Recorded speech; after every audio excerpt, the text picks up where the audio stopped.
ये वाले जो संशोधन को आज शासन ने प्रस्तुत किया है, प्रस्तुत करने वाले को भी नहीं मालूम कि उसका हश्र क्या होगा। मोदी सरकार में केंद्र सरकार ने 3 ऐसे अध्यादेश लाए थे किसान विरोधी। वो राष्ट्रपति के द्वारा अध्यादेश जारी करा दिया गया और अंततः उसे सुप्रीम कोर्ट ने वापस किया। उसके विरोध में 700 किसानों की जान गई, 4-6 महीने लगे। ये वही कानून है जो उन स्थानों से लागू कराया जा रहा है जहां जहां भारतीय जनता पार्टी की सरकारें हैं।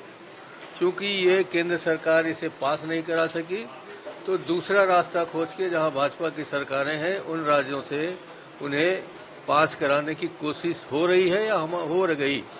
तो ये इसलिए हम लोगों ने विरोध किया है और इसका विरोध करते रहेंगे, इसलिए हमने आज वोटिंग भी की है।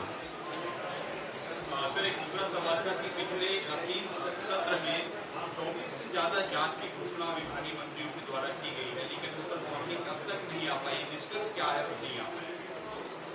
इन लोगों ने जल्दी में और अति उत्साह में जांच की घोषणाएं तो कर दी हैं, मगर जांच के बिंदु नहीं तय कर पा रहे हैं कि किन बिंदुओं पर जांच करनी चाहिए।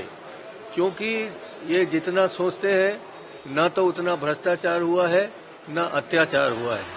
जब जांच सामने आने लगेंगे तब पता लगेगा कि ये निर्दोष साबित हुए हैं, इसमें उतना भ्रष्टाचार नहीं हुआ है जितना हमने आरोप लगाया है। इसलिए ये जांच की घोषणा कर भर रहे हैं, उस पर और आगे कुछ नहीं कर पाएंगे।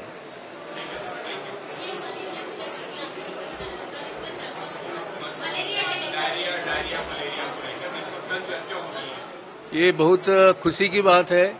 मैं माननीय अध्यक्ष जी को धन्यवाद देना चाहता हूं, क्योंकि आज मलेरिया, डायरिया, डेंगू टाइप के फिगर पर जो कि एक पूरे छत्तीसगढ़ में हम सब विधायकों के लिए, कांग्रेसियों के लिए नहीं, सब विधायकों के लिए चिंता का विषय है।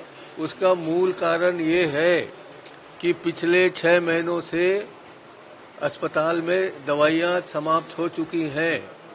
सरकारी अस्पताल में जांच के जो भी साधन होते थे ब्लड टेस्ट के, वो अब प्राइवेट संस्थानों से कराए जा रहे हैं।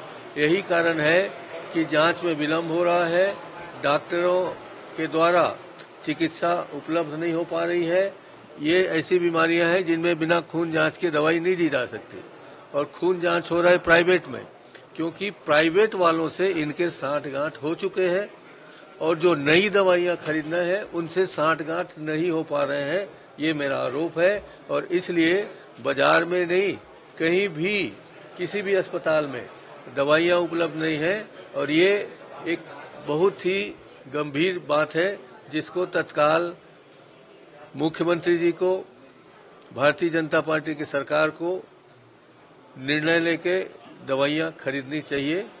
जीवन रक्षक दवाइयां भी नहीं है। 12 करोड़ की दवाइयां आउट ऑफ डेट, क्या बोलते हैं उसको, एक्सपायरी डेट के इनको फेंकने पड़ रहे हैं। अब वो दवाइयां अगर ठीक समय पे ठीक जगह उपयोग हो जाती तो हमारे अनेक जान बच जाती। सरकार के 2 बड़े फैसले आए हैं,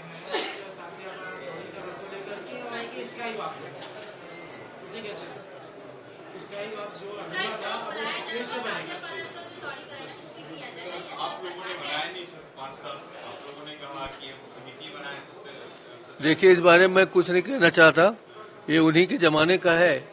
अब बन जाए उसके बाद हम लोग भी उद्घाटन में ताली बजाने जाएंगे। सर, इससे पहले तो आप लोग विरोध किए थे। नहीं, अब बन जाए तो बोल रहा हूँ ना, क्योंकि वहाँ रास्ता दिखता नहीं कैसे बनेंगे, क्या सोच के बनाए थे, कितने कमीशन लेके बनाए थे, ये किसी को पता नहीं है।